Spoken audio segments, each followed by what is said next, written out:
So we'll get started. Just the briefest of introductions. On your left to my right is Paul Nemitz. He's the Director of Fundamental Rights at the European Commission. And on your right and my left is Commissioner Julie Brill from the Federal Trade Commission.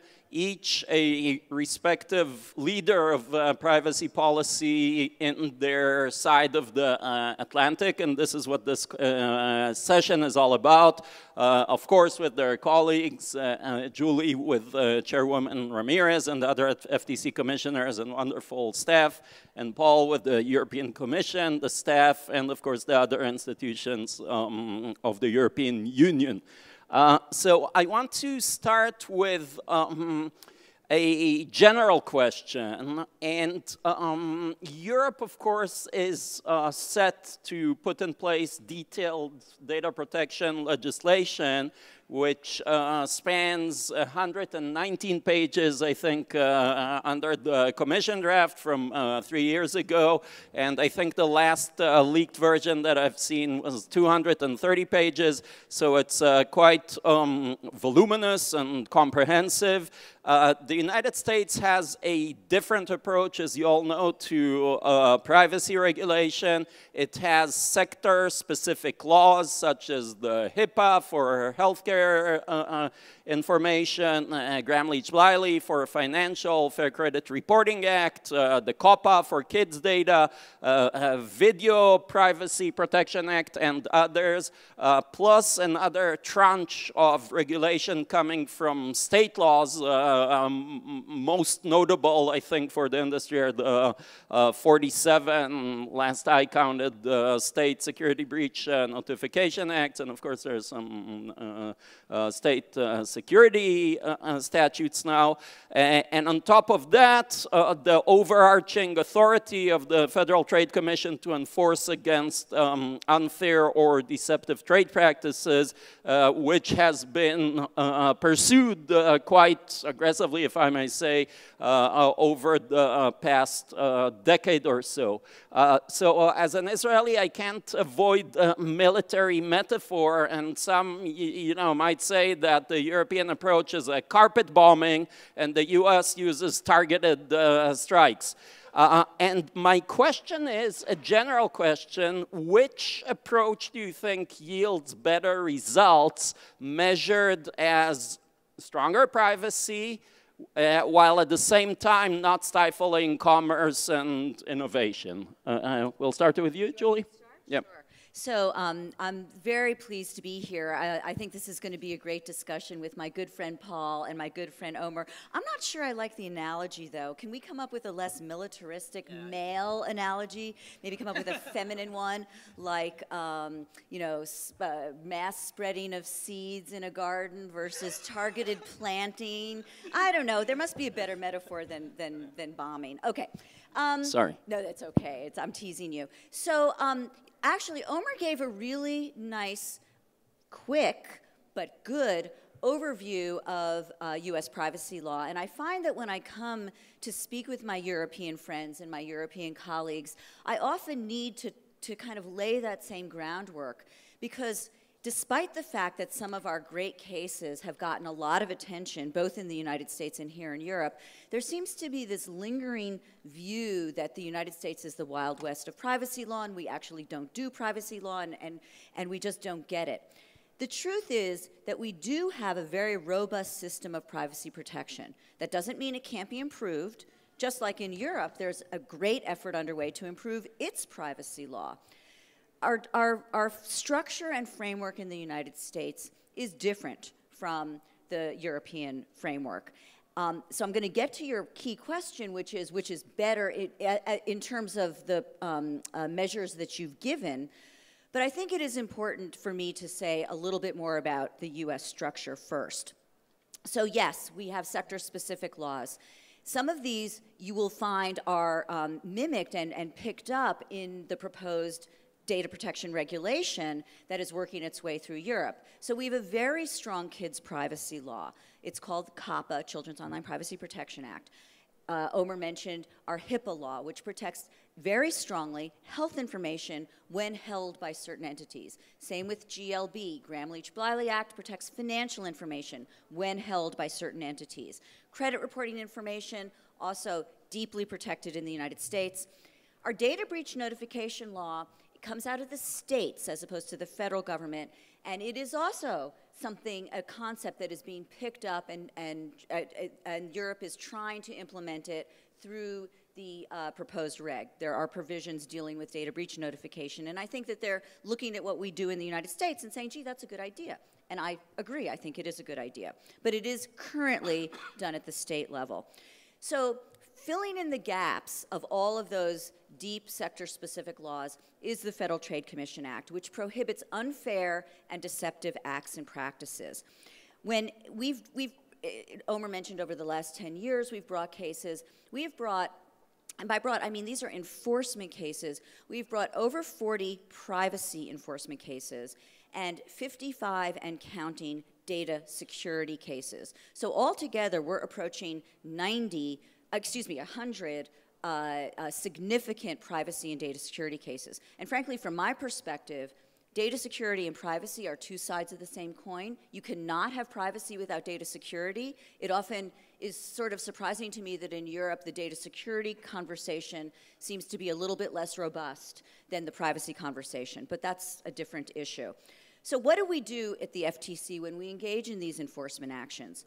We often, almost always, will have an order against the company that lasts for 20 years. So it lasts a long time. And if the order is violated, we can obtain significant penalties against the company, as we did in the case of Google and as we have done in other cases. We also require the companies to implement a comprehensive privacy program that they have to report to us about every couple of years. In addition to the effect that these orders have on each company that we focused on, these 100 or so companies, these orders have a much broader ameliorating effect. They are looked at by the entire industry, by the Privacy and Data Security Bar, which are looking to find out what are the issues, what are the practices that the Federal Trade Commission is concerned about that could lead them or their clients to get into trouble. Omer just wrote a casebook about our cases to try to help explain this landscape, this legal case law landscape to the entire industry. So it's not just the companies that we're actually going after, but the messages that these cases bring to the entire industry that is deeply significant. And I may be belying a little bit my deep background in law enforcement. I mean, before I came to the FTC, I worked for over 20 years at the state level, developing privacy and data security policies and laws and enforcing them. From my perspective, you can have a law that's on the books, but if you don't enforce it, it doesn't mean anything. So when we look at privacy harms under the Federal Trade Commission Act, we look at unfair collection of data. We have brought cases against companies that were engaged in unfair collection. We also look at unfair use of data. So these cases are quite significant and deal with some issues that I know lots of people here in Europe have been concerned about. Okay, which approach is better? To tell you the truth, I don't think that's a very simple question, and I actually think that there's a strong argument to be made on both sides. I think that the United States system is different from Europe's system, as I said, but I think that it in many ways is deeply effective. So I'm going to punt on saying whether it's actually better than Europe's system, but I do think it is deeply effective. We do protect very similar interests to the ones that are at issue in Europe, certainly under current law, and even those that are part of the proposed reg. We have a great capacity for enforcement, and we have been working with our colleagues in the DPAs around actually all around the world, including in Europe. We want to work with them more closely to beef up enforcement everywhere and to cooperate in terms of enforcement.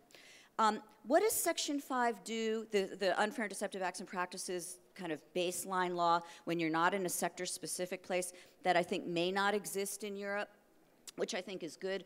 What it does is it provides a gray zone of activity.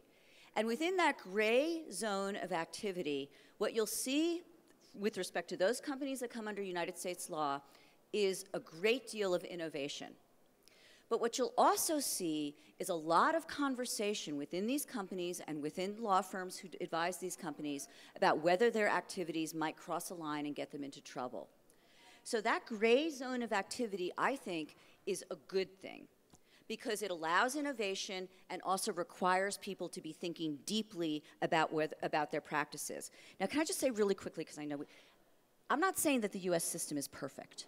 And we had President Obama come to the Federal Trade Commission and give a big speech about the ways in which privacy law have been very well enforced and the good things that we have done over the past 10 or so years, but also calling for some changes in US law, including enacting federal data breach notification law, enacting a student privacy bill, and ultimately focusing in on a consumer privacy bill of rights.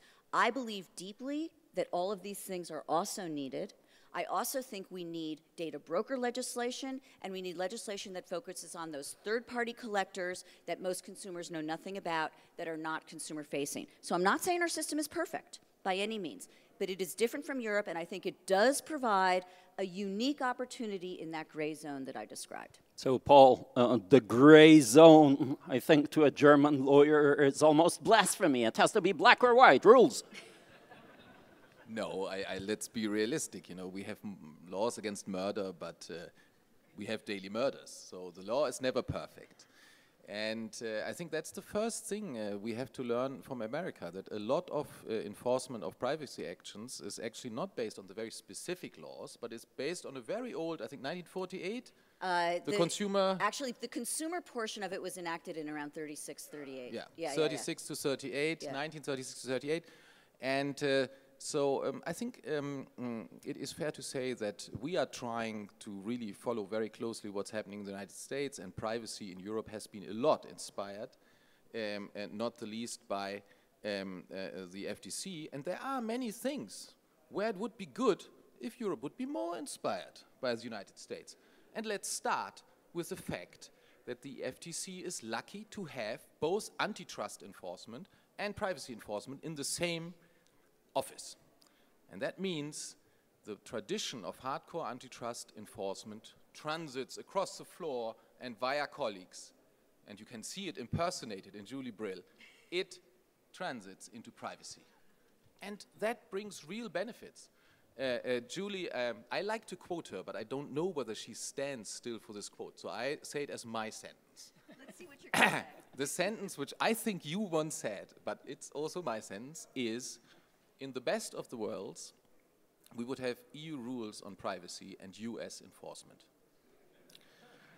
And so I have to say, you know, the Commission has a great relationship with the FTC on antitrust, and I think we're learning a lot from the enforcement methods in privacy, and I would wish that our scene of data protection authorities in Europe, you know, a few conferences less and a few hardcore cases more inspired by the FTC, that would be good. And I hope the regulation will bring a basis for going in this direction. Another thing where we can learn, and this brings me back to the 1936 to 1938 Act, one does not need a law which mentions all today's gadgets and all today's newest technology hype to have tough and efficient privacy enforcement.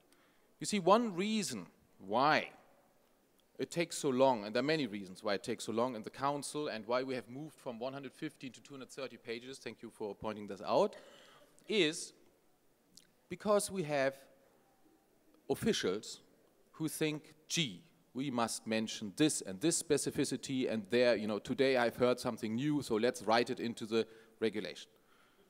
And here's another point where we can learn from the United States.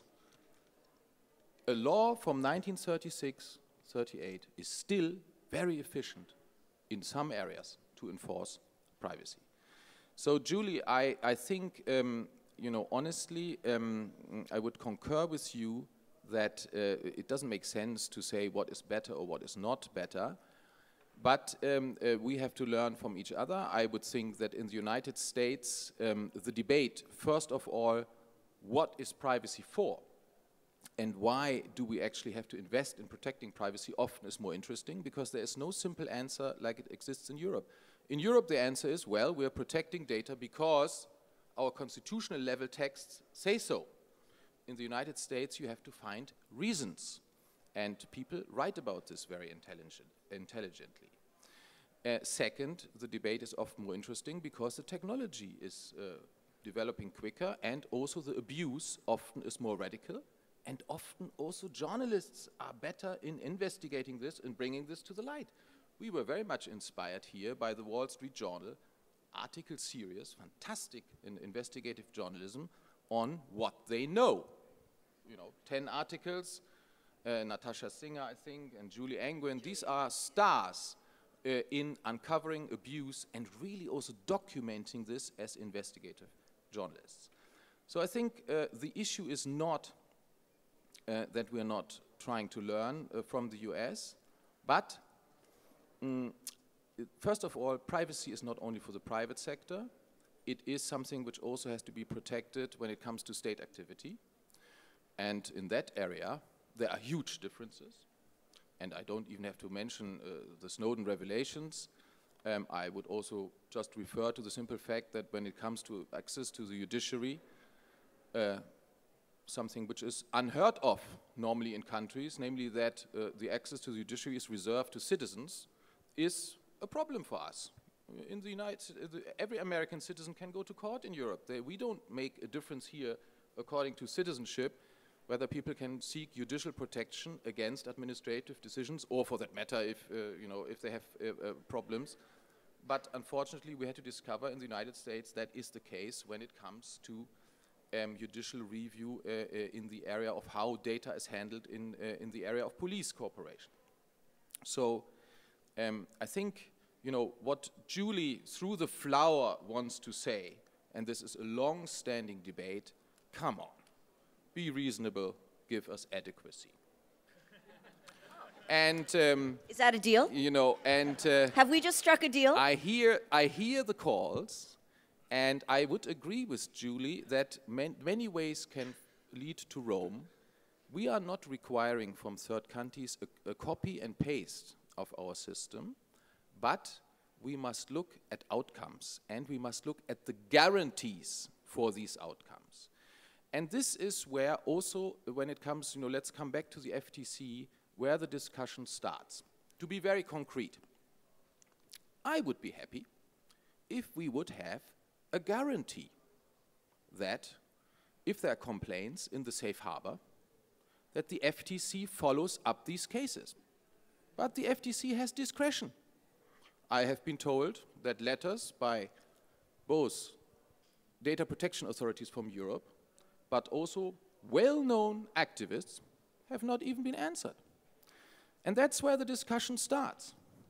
If this would happen in Europe, well, you would write another letter, and then you would go to court for non-action, because there is no discretion. It's a fundamental right, and the officials have to act. And at least they have to show that they have looked into it.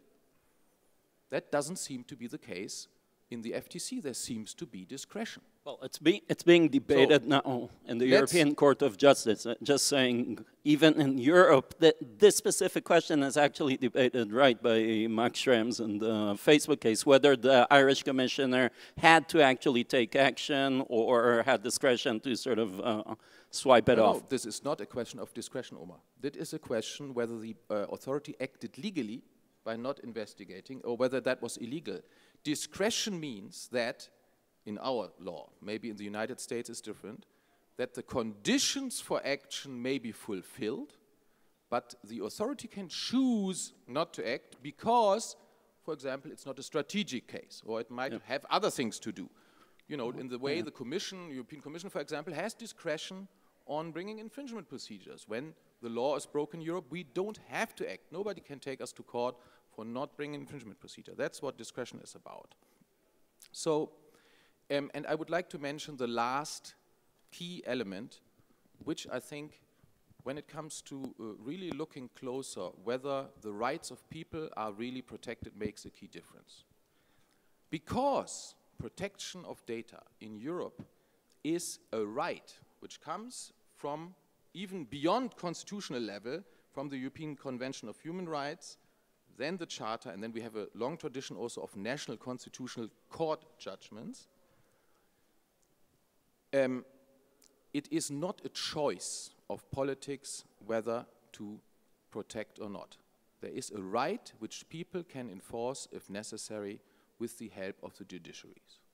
In the United States, because there is no such constitutional right, and certainly it seems, unfortunately, not for non-citizens, there's a large political discretion in Congress. I think we very much recognize, and you know, some of us here with glazy eyes, that President Obama now for the second time tries to bring forward legislation. And the people who work on this in the FTC and in the White House and so on, these are people we talk to on a daily basis. They're good people. They're trying their best. But because, among others, there is no constitutional obligation, it's a pure political choice, and let's see what this leads to in Congress. And I think this is the basic key difference, which, if we would have now time enough, one can declinate through all elements of privacy protection, and then you will see the huge difference between the systems after all. I will, Julie, I'll let you react, of course, but I just want to note that it's interesting that when Paul just began his comments, we were talking about an enforcement deficit in Europe. I think you implied it and you actually said it.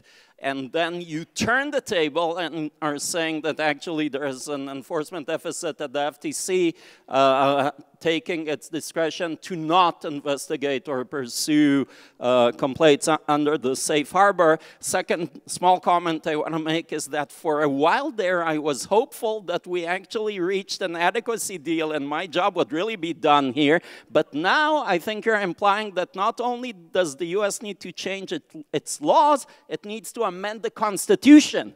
Good luck with that in this Congress, Julie. Well, this Congress and every other Congress. You know, the women, it took women how many years to get the right to vote? I mean, you know, amending the Constitution is a really big deal in the United States. But it is also not true that privacy rights don't exist in the US Constitution. We have our Fourth Amendment, we have our First Amendment, we've got rights to privacy that have been enforced and have been developed by the Supreme Court. Louis Brandeis, who became a Supreme Court justice, is well known as the progenitor of privacy rights, not just in the United States constitutionally, but also, I think, here in Europe and elsewhere. So I think it's a misnomer, or you know, it's a misstatement to say there is no constitutional privacy right in the United States. Again, it's different, it's more targeted. It's not a general baseline law that we currently have other than the FTC Act. But let me get to a couple of the other things that Paul said, because I thought they were really interesting. I do think the notion of technological neutrality is important, and I do think that's something that we do very much focus in on with respect to the US law and with respect to, in particular, the FTC Act. It is true that because none of us can predict where technology is going, it's important to kind of lay down some baseline rules about unfairness, about deception, about how you're going to treat kids, how you're going to treat health information, how you're going to deal with data breaches, but to not necessarily say it's only going to apply to telcos and not to ISPs. Or, you know, I mean, you got to focus, I think, on a technologically neutral way to deal with these issues, because before you know it, by tomorrow or the next day, they're going to be in each other's gardens and fooling around and doing, you know, taking care of each other's business just as they are today. So I think technological neutrality is actually very important. But let me get to the, you also raised a really interesting question about the debate in the United States about what privacy is for, and I do think there's a lot of discussion about that. I'm going to leave that aside because that's not really about the US versus EU, but it is a very interesting discussion. I do think what privacy means and ought to mean is changing in the United States more towards focusing on user control and control of your information than it is about nobody ever seeing it. So, but that's another discussion. our ability to say, to not take up every single case. Paul laid down the gauntlet on that. I think it needs a direct response. We do not run a mediation service at the FTC. We're not structured to do that. We don't do that for US citizens. We don't do that for European citizens. We don't do it for Asian citizens or anybody else. We take complaints. We run a massive database that is accessed by law enforcement throughout the United States at the federal and state level so that people can look and see where the trends are, what are the companies that are harming consumers, and anyone in that law enforcement community can decide to take action based on these complaints. The state attorneys general, on the other hand, do run mediation services, similar to what I think the DPAs are required to do.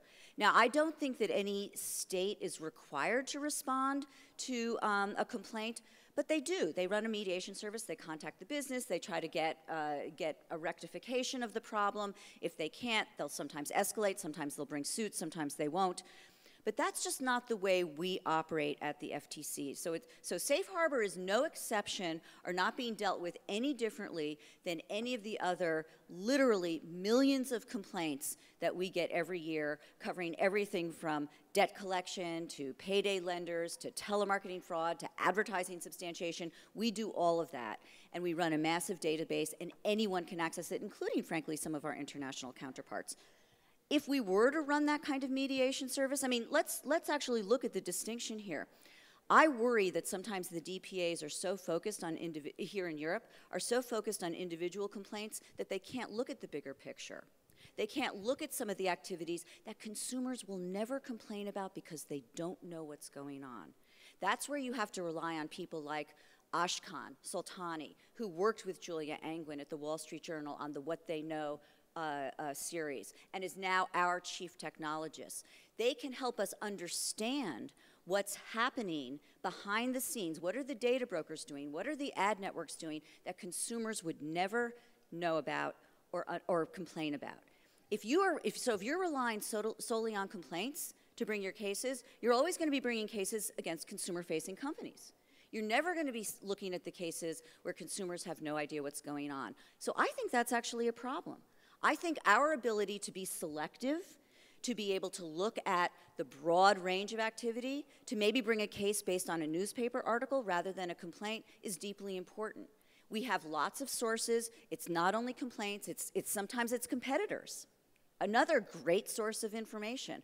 So I think, again, maybe being a little bit more flexible, maybe allowing a little bit more leeway, especially given the very small staffs that we are all working under, could actually be a good thing that we have and different from the DPAs, but not necessarily something that we should say, oh, that's terrible because the US doesn't respond to each and every complaint that comes in. It's different, but we are dealing with each and every one of these issues, and I'm happy to turn to Safe Harbor if you want me to. Not yet. I want to let Paul react to that, but also refine a couple of the issues that you raised. So you raised the issue of privacy being a fundamental right in Europe under the Charter and basic constitutional documents, including in the member states.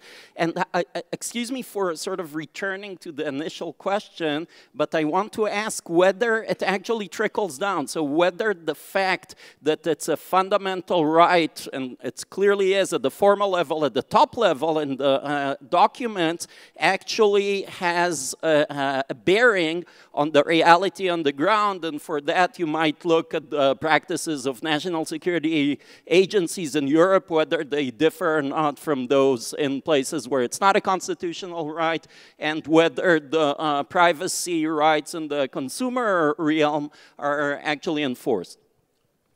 Well, let's not, I'm happy to discuss also secret services, but then we are kind of outside the playing field of Julie. Yeah, I'm happy also to continue if you want me to.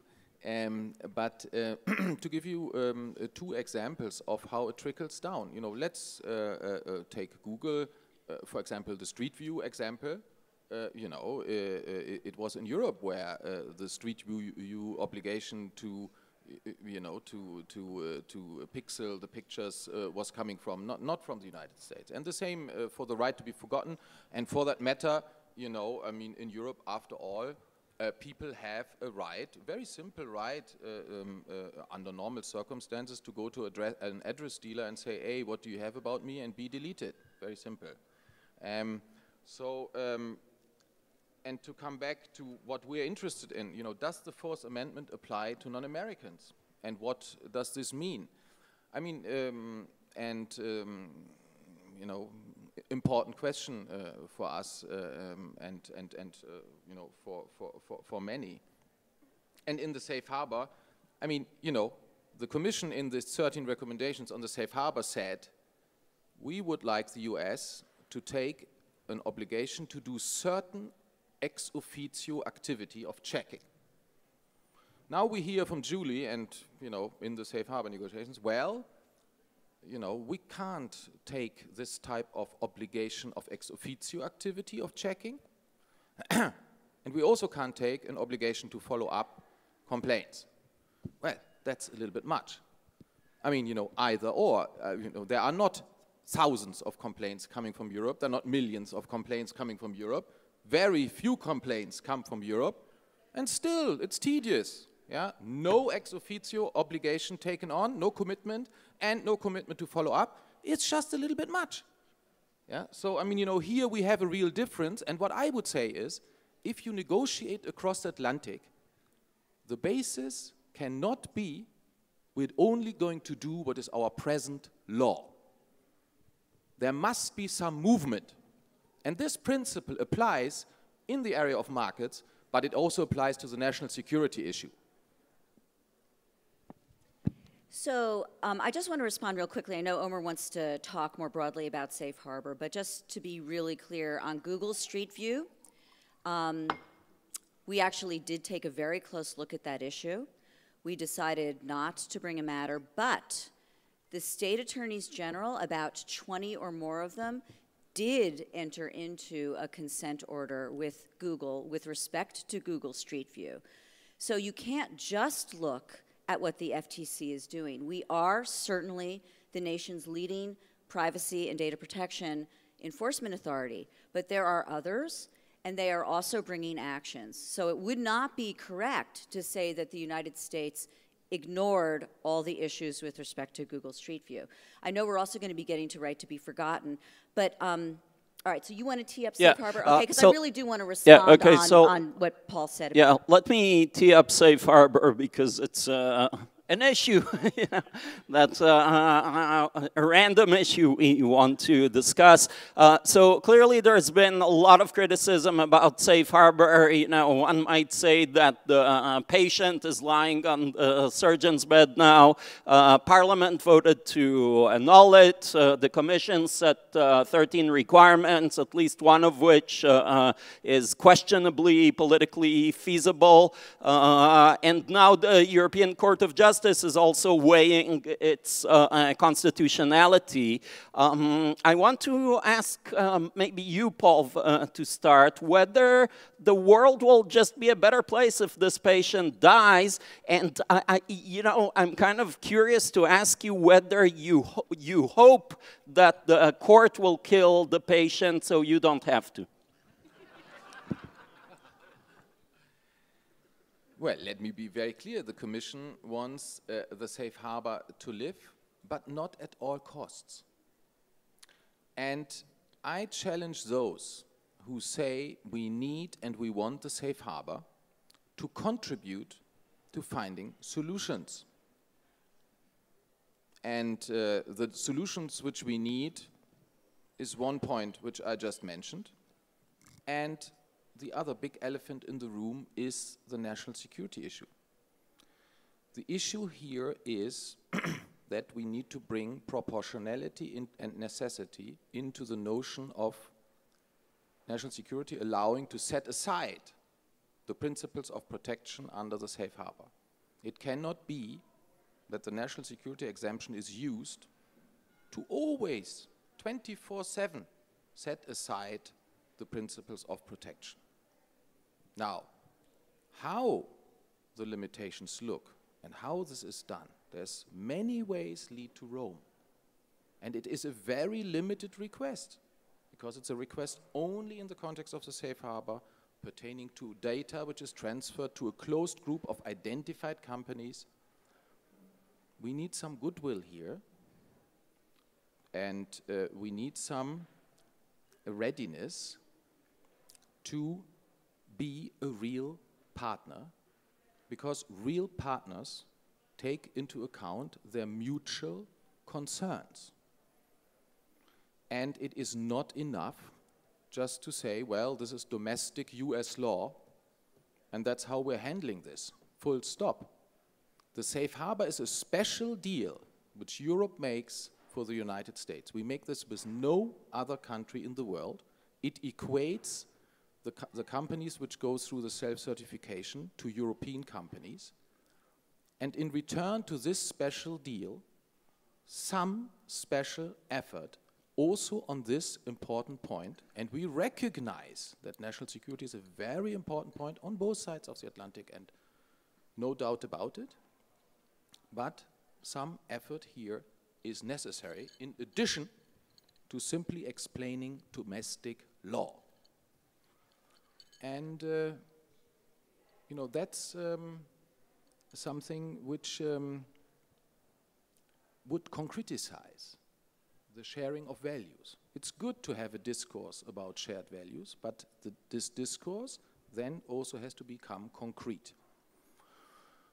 I'm not going to speculate about the case before the Court of Justice, but I would like to make a compliment to civil society on both sides of the Atlantic. And Max Schrems in Vienna is part of this civil society. One thing is clear. The big debate on freedom and dignity in the digital world in which we're living would look completely different if not in the United States and in Europe we would have these activists who spend a lot of their time and energy and sometimes work under very difficult conditions, and they're not earning their money this way often.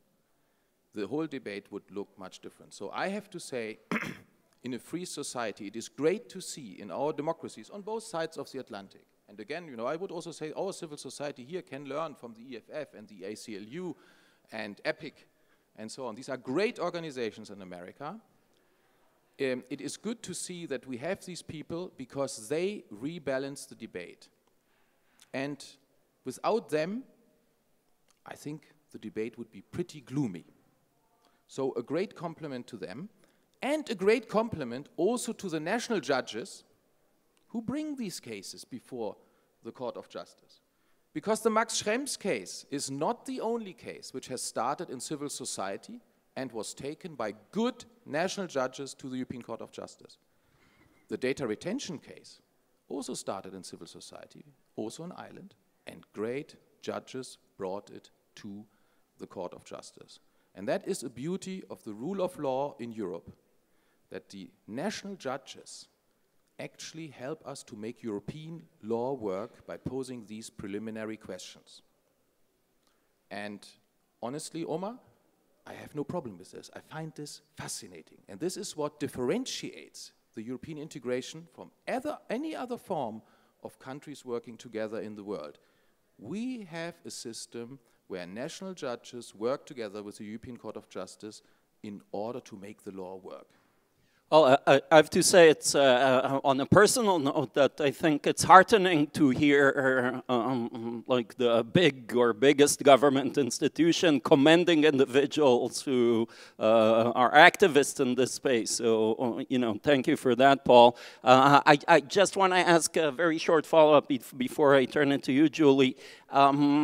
Isn't there a huge national security exemption from the entire directive, Article 2.1 or 1.2, I never remember, which kind of dwarfs the exemption in the safe harbor? Well, the exemptions in the treaty, in the EU treaty are clear. National security is a matter which is reserved to member states. But it is also clear that this exemption, if a member state avails of it, makes it necessary that the member state demonstrates that what it does is necessary and proportional for national security. So you cannot just come around and say, sorry, this is national security, we're not going to discuss with you, go away. First point. But you must give reasons, the state must give reasons why something which is done is necessary for national security and proportional, and these reasons must be such that the judge can check it. And on this we have jurisprudence. On a higher level, in the European Convention on Human Rights, there is no national security exemption, and that's why, on that level, we have actually jurisprudence on the obligations, for example, of a secret service to give ex post access to a file to people who have been under surveillance. Very important to know, and for us in the practice of fundamental rights in Europe, both levels are important, and on both levels we have cases going forward which will clarify the law, including on issues relating to national security. Indeed, the Max Schrems case raises the issue of the NSA and the national security exemption in the safe harbor. That is the case before the European Court of Justice. And before the European Court of Human Rights, we have the cases from the United Kingdom, which raise parallel questions there. And these cases in the European Court of Justice have been expedited. So I think within the next roughly 2 years, we will get a number of judgments in Europe which help us to clarify the very important relation between freedom and security and what in this context National Secret Service can do and what they cannot do. And if I may, I think this is one of the defining challenges of the digital. Why? Because two capacity constraints which previously existed for secret services have fallen away. In the pre-digital time, surveillance of people was very personnel and money-intensive work. You needed huge staff, and that was in itself a huge capacity constraint. This capacity constraint has disappeared. Today you have computers, you do it via the internet. And the second is, after the Cold War, the very clear orientation, all eyes east, have fallen away, and now suddenly everybody is potentially an enemy. So if these two capacity constraints, and if you want to say that way, the clear orientation towards the east, if these things have fallen away, in a free society, under the rule of law, it is necessary to think about new constraints in law. And there I am with people like Brad Smith of Microsoft, who has said in a discussion with Jonathan Citron at Harvard, if politics doesn't deliver, maybe technology can help to deliver. And we are watching this process now, the reaction of Apple, Microsoft, Google, and so on, the encryption issue that has, which compensates to some extent the failure of politics, as the companies demonstrate this. So I think this is one of the key issues, and we cannot just duck it. So I'll turn to you, Julie, but I just want to say a short comment on it because I know it's not in your jurisdiction as a consumer. I'll find a way to talk about it. As a consumer regulator, it's not that the U.S. doesn't have national security and law enforcement laws and even constitutional protections actually for this. It has Fourth Amendment and FISA and processes. Are you expecting them to basically defer to the European body of law on this? I think it begs the question, but Julie, okay. Let me jump in safe here. Harbor. So safe harbor, but I also, look, it is true that the Federal Trade Commission, we focus on companies and what they're doing with respect to consumer data. So we don't focus on government surveillance. We don't focus on those issues. But I am a citizen of the United States, and I can take off my commissioner hat, and I can report on a lot of the things that are going on in the United States, frankly, conversations that I don't see going on here. I mean, we had a president about a year ago give a speech where he said, these are significant issues. We need to rebalance the way in which government is collecting and focusing on citizens, both in the United States and abroad. He set out a number of task force task forces, one of which was led by Peter Swire, who's sitting here in the audience, one of which was led by others more deeply embedded within government. He developed a presidential privacy directive number 28, which laid out plans and steps that he felt needed to be taken.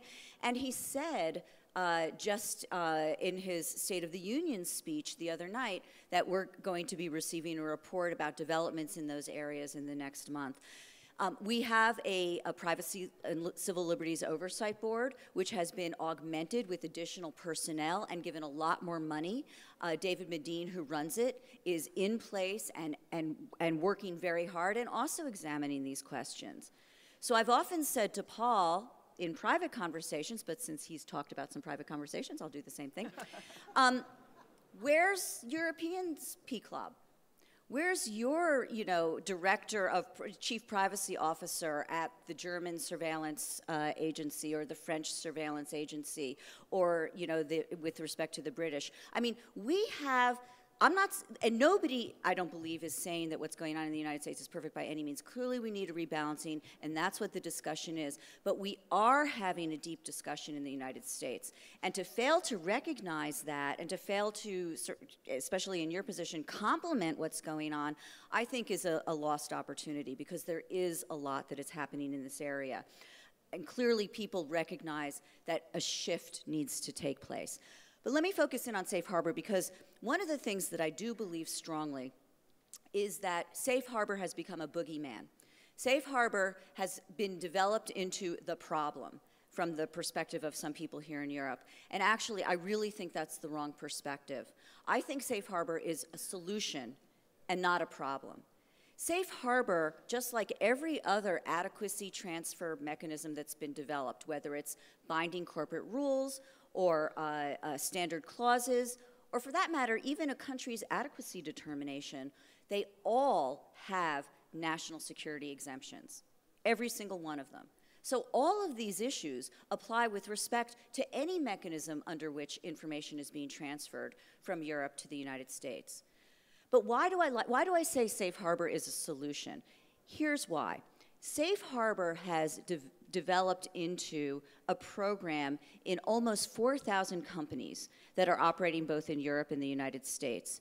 And in order for those companies, what they have done to try to avoid enforcement from the FTC, and I'll get to the enforcement question in a second, they have all developed compliance programs, privacy compliance programs, that are deep and meaningful and have changed the practices in those companies.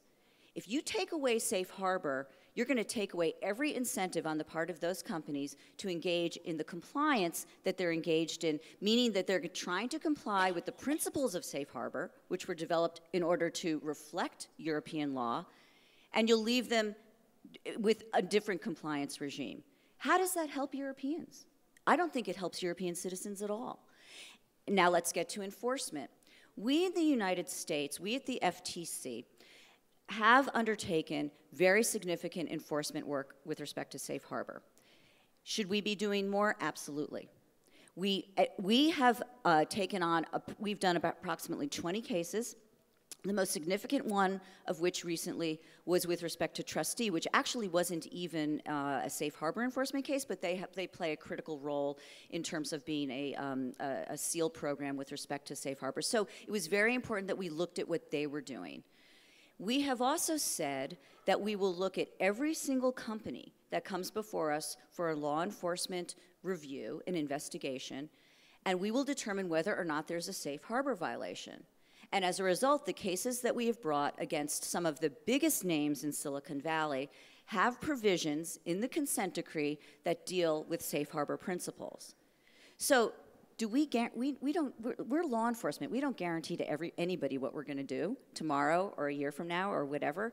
But I can tell you, I'm saying today what I have said before, which is that we will look at every case that we do, whether or not it came from a European citizen's complaint, whether or not it came from wonderful Chris Connolly, who's somewhere here in the audience, who's doing yeoman's work on this issue. Whoever it comes from, we will take a look at whether or not there's a safe harbor problem.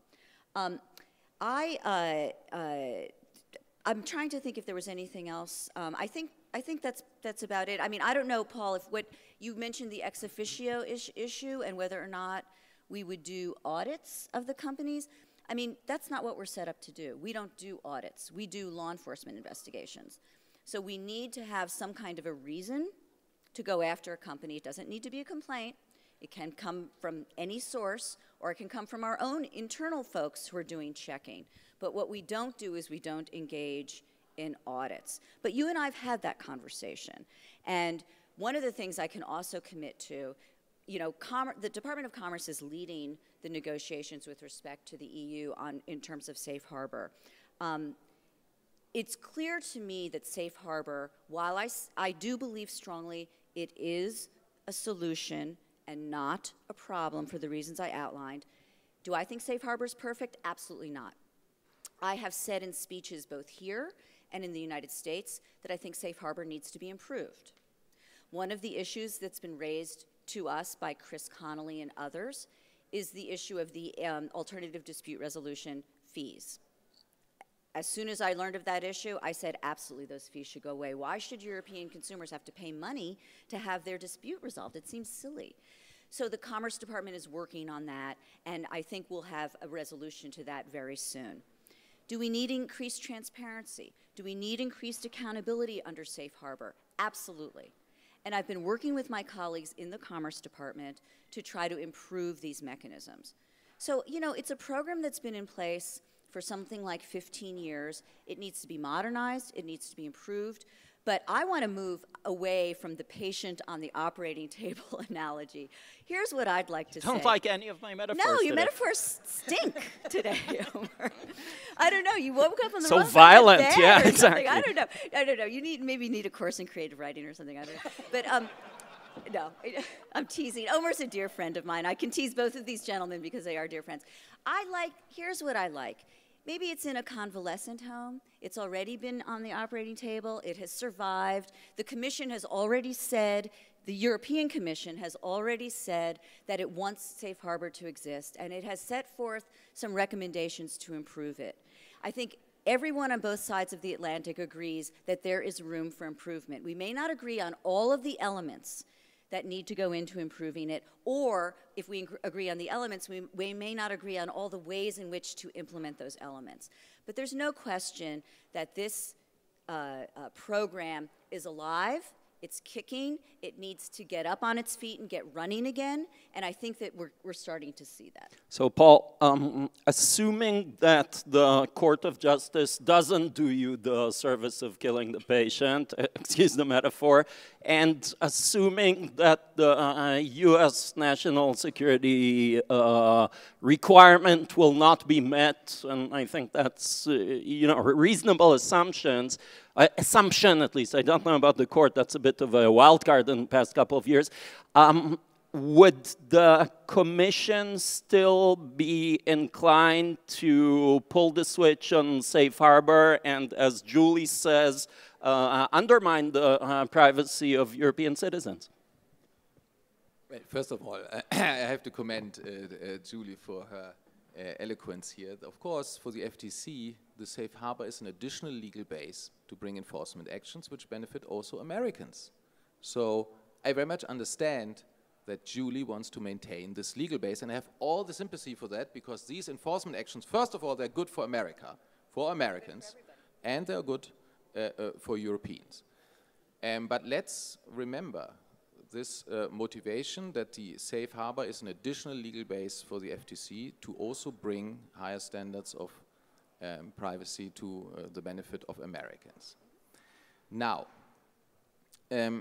the situation in Europe is that the European Parliament has said the safe harbor should be suspended. The Commission has said no, we want to improve it, we have 13 recommendations, but the Commission has also said that suspension is an option. I think it would be good if all the 13 recommendations are taken serious, and if on all the 13 recommendations we can come back and report to the European public and to the European Parliament as Commission that we have obtained the necessary commitments from the United States to now come back to the Parliament with good conscience and say this safe harbor now should be maintained. So I think the European Commission would like to be in the position to make this argument and convince people in Europe that they now can trust the safe harbor again, that the safe harbor is safe, both as regards the behavior of private companies and commercial practices, but also as regards the limitation of continuous 24/7 surveillance on the internet. To be able to make this argument convincingly, we need the material, and the material comes from commitments which the United States has to put on the table. And that's what the debate is about, and I would not take that light-hearted, because there are political realities here. Of course, Julie, and you know this, in the beginning of my intervention, I have commended the double efforts of the White House and the US government to bring in Baseline Privacy Act, and the European Commission, and I can do this here again, has also commended very clearly PPD 28 and the speech of the President. We have said this is a good start, this is a good announcement, this goes in the right direction. But 1 year on, now it's time to implement the orientations which were given there and which gave us hope that there is music in it for European citizens to be sure that when they use services in Europe, that when their data is transferred to the United States, it's not all sifted through by the NSA. And what were these perspectives in PPD 27? The President said, move away wherever you can from mass surveillance, bulk collection to more targeted activities. Second, extend protection to non-Americans wherever you can. Privacy protections. Third, we will take into account in the way we deal with these matters our special relationships in terms of values and trade. And the safe harbor is the first opportunity to concretize this and do this. It's the litmus test of whether we together are able to recreate the trust in the internet, that when we use the internet, we are free people, and it's not the state which controls all people, but the people control the state. That's what democracy is about, yes? So let me, in the end, also explain the connection between the regulation of private companies and the public collection. It is, of course, true that secret services in Europe apply similar methods than the NSA. In some countries, stricter regulated, in some less. Julie, you know, P-Club, well, we have the European Court of Human Rights. To come back to that, we have a court which has a convention which says we protect privacy and other fundamental rights, and we have jurisprudence there which is binding. It's not just an opinion of the P-Club which can be rejected or not. It is binding, which also concerns activities of secret services, and this jurisprudence will continue in the future. So, you know, that's my answer to the question, where's the European P-Club? In Europe, it's a court, not just an advisory body. But the connection between private collection by companies like Google, Facebook, WhatsApp, and so on. They collect data in Europe, they transfer to the United States, and then it is convenient for the NSA to pick it up when it's transferred by companies to the United States. This connection of companies which in many digital sectors in Europe are dominant or at least very important, and which every citizen more or less uses, and an NSA which has capacity which probably nobody would contest, is far beyond the capacities which exist in Europe. This connection is unique. This combination of private, public capacities of collection, transmission, and then getting it into the public sector is unique. And because there is no reverse discussion about private European companies collecting data of all Americans and then bringing it over to Europe into the hands of secret services. There's no discussion like this. And I think that's important to recognize in the United States when light-hearted arguments are made, ha, you're doing the same on the other side of the Atlantic. Sorry, no. This combination of private dominance in many sectors plus an NSA with huge capacities, only the United States has it. And because only the United States has it, it also has a special obligation towards freedom and democracy and human rights protection on the internet. Without the US moving on the safe harbor, where does the trust of people stand that when they are using the internet, they are still free? Well, GCHQ is quite competent, but maybe you don't view them as part of Europe anymore, sort of foreseeing the future. Julie. So I was asked to respond really quickly, so let me just say a couple of things as quickly as I can. First of all, Paul, I know that you know this, that we in the United States, we at the Federal Trade Commission and the Department of Commerce are taking very seriously the 13 recommendations that have been put forward to us in terms of how to improve safe harbor. We've been having discussions about that for about a year, and I think that there have been commitments given to the European Commission about what we can do to make improvements very much along the lines that you've requested. Whether courts can serve the same function as PCLOB, I don't think so. We have a court, it's called the Supreme Court of the United States. We also have Supreme Courts of each state that focus on constitutional rights. Oh, you okay? The pitch of your voice. So, I actually, really? Oh, Omer, that is a terrible thing to say. That is the most sexist thing that you have said in so long, my God. All right, so I'm supposed to lower my voice to be like these guys? Okay, I'll lower my voice. You accuse me of chauvinism? Chauvinism, I think totally appropriately so. All right, okay, so I'll be very quick on this. We do have courts, but what PCLOB can do is investigate on their own issues, and that is an important function, and they are independent. And that is also an important function. So that's the question I've raised, and actually I still have not heard an answer on that. But well, you know what? Let's move on. Let's move on to right to be forgotten. Yeah, so we only have 5 minutes, which is a great disservice to the right to be forgotten, but you know, I want us to even have brief statements about it. So I think everyone in this room, and maybe more generally, agrees about the aspirational goals of the right to be forgotten. So the persistence of data online, and especially about the younger generation, which is kind of growing into this world, and the potential of this data to haunt them in their future is distressing. What I want to ask you is this an aspirational goal, or can it actually be operationalized in the respective jurisdictions? You want to start, Julie? So I'm guessing that many of you heard the discussion that was downstairs in the cave, where you heard from some leading experts around the world, our Tene and Mark Rotenberg, and our dear friend in Japan, about the ways in which right to be forgotten is being implemented and thought about around the world. To give you the perspective from the United States, the privacy enforcement community, and someone who has a deep consumer protection background like me, I like to call it an eraser button or a right of obscurity. I worry that the right to be forgotten, using that terminology, which by the way the ECJ did not actually use, that was used in the Spanish courts and elsewhere, I worry that calling it a right to be forgotten is actually misleading.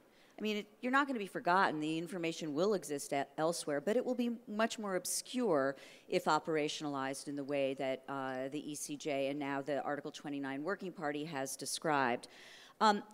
Is this a completely foreign concept in the United States? No, it's not. I think Mark Rotenberg gave you some of the ways in which an eraser button or a right to be forgotten does exist, or I should say a right of obscurity does exist in the United States. I think these are important things for people in the United States to keep in mind, because there have been many, many folks, I think maybe you included, Omer, who have written that, anything like this would be absolutely out of bounds in the United States because of the First Amendment.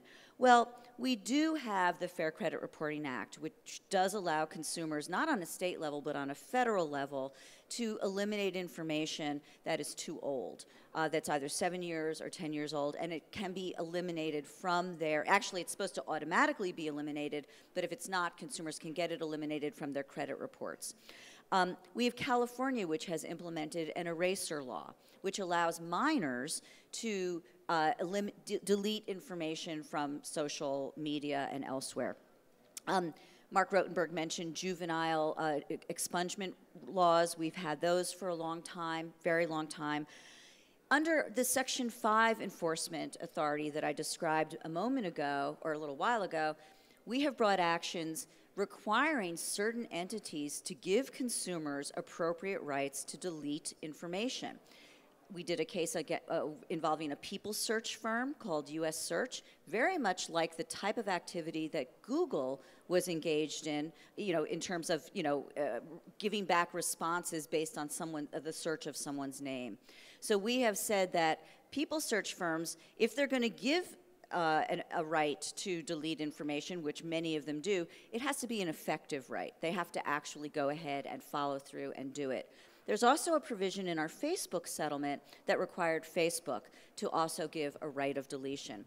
So these concepts are not completely foreign to the United States. But I think the real question is going to come, in my view, when a European DPA, or perhaps an individual, seeks to enforce this law, or this ruling, in a .com circumstance in the United States. I'm going to leave aside whether they can enforce it in Europe. I think the Article 29 Working Party has indicated that they can. But if that person wants to come to the United States and try to enforce this, I think that there will be a much stronger pushback on the part of the likely defendant, certainly on the part of many amici who will come into the case, who will talk about the free speech rights of the publisher, that is either the search engine or whatever, or the whoever is running the .com. We'll talk about the public's right to know, and we'll bring up a lot of these issues that the court will then have to weigh with, I think, more detail than the ECJ did in that particular case in front of it. And part of that may have been that the information was so old and so obscure that maybe the court felt it didn't need to go through that with respect to the ECJ. But in the United States, I don't think it's going to be clear that an order or a ruling here in Europe or from a DPA that information needs to be deleted from a .com URL will necessarily be enforced in the United States. And that could be a problem. So, Paul, maybe let's address this specific issue. Is this a new conflict that's kind of brewing, especially in light of the Article 29 Working Party interpretation that the right, whatever it's called, to be forgotten, applies to .com, so ostensibly to US websites? Just a quick remark on the P Club again. The UK is always an easy target, yes? I mean, yes, you are not an American, but, my American friends, they churn out the GCHQ just like that. Yesterday night, I was together with Queen's Counsel David Anderson, the independent anti-terrorism law reviewer of the United Kingdom, and he seems to be doing very good work. We have 28 member states, they have different mechanisms, but, Julie, to push the point again, I'm still waiting for the jurisprudence of the US Supreme Court, which limits snooping in such an extent that it benefits Europeans. Because that's what our discussion is about. I think the Riley decision What does the Fourth Europeans. Amendment mean for non-Americans? When Julie is a Supreme Court justice, yes, which is imminent, I think you might get it. Exactly. Well, no. Wait a minute. I actually think that there are a lot of decisions that do not make any distinction between Europeans and U.S. citizens. So if a European is in the United States driving around and someone attaches a GPS to a European's car, you bet the Riley decision is going to apply. I mean, we have decisions that do apply to anybody who's in the United States. Can we export those rights to Europe? No, but we also can't export our First Amendment jurisprudence to Europe. If we could, then you'd have a company like Google or a company like Facebook or whomever saying, no, the ECJ decision cannot apply. We're an American company. We get the benefits of our First Amendment. You can't export constitutional rights. But if you're in the United States, yes, they do apply. Well, the President has said in PPD 28 and the speech, we will try wherever we can to extend protections which are available to Americans. Under the Privacy Act. Also to non-Americans, and that's what the safe harbor in part Yeah, that was the recommendation also of the SWAR group and P Club. You want to address RTBF? I think on the right to be forgotten, first of all, I must say I see a rising interest in the United States to think about deletion rights and not only in relation to Google, but all the address dealers, everybody who collects. So I would say it's not a point of contention. I think the theme that individuals want to have control over their informational, over the data, so that they have informational self-determination. This theme is a theme which transcends both continents. We have, I don't think, from the people's perspective, a big difference. Americans want to be free. They want to be in control of their own destiny. And so I would take the European Court of Justice judgment as one inspiration of many others. Julie just mentioned other inspirations. The trend is clearly to more control of individuals over their data, or let's say investment in this, in the digital, because the digital challenges the control of individuals over their destiny. But I think also if you look at opinion polls, people feel very challenged, they feel very insecure what's happening to their data. So the logical consequence is, they want more control over their data. How this is done in detail, again, many ways lead to Rome. But I'm heartened by the discussion which is happening in the United States. I mean, I've been invited to New York to Intelligence Squared, which will have a debate with Jonathan Citron, and on the notion the US should adopt the right to be forgotten, and then there will be a vote in the audience, and we'll see. I mean, alone this and the recent show with Mark Rottenberg, also a big debate about this. I see this with great pleasure. I think here is an example of how European jurisprudence has inspired debate in America in a good way, and I wouldn't exclude that in a few years from now, maybe the FTC, through one of your settlements, comes and introduces the right to be forgotten. I mean, I see it moving. We've already brought it in, but it was well before the ECJ decision. And the other thing you can mention in your debate when you go in front of Jonathan Zittrain or do it with Jonathan Zittrain is I've been calling for over a year for data brokers and other, again, these third-party collectors that I think really need a lot of attention and aren't necessarily getting it here in Europe, but are getting a lot of it in the United States. I've been calling for them to give deletion rights, to give suppression rights, or if they're dealing with a risk mitigation type of profile, to at least let consumers access and correct that information. As I said a little while ago, I do think this issue of control, consumer control over their information, is going to become the meme or the theory that will be driving privacy in the future. It won't be should I share or shouldn't I share, but from a consumer's perspective or an individual's perspective, I want to control who I am sharing with and what they are saying about me. And I do think these deletion rights, as well as access and correction rights, have been long in the United States, and we've been pushing it. I personally have been pushing it for a long time. So it is nice to see the ECJ talk about it too, perhaps in a way that's much broader than you'd see in the United States, because we do tend to target the discussion more specifically. Thank you very much. Let's get drinks.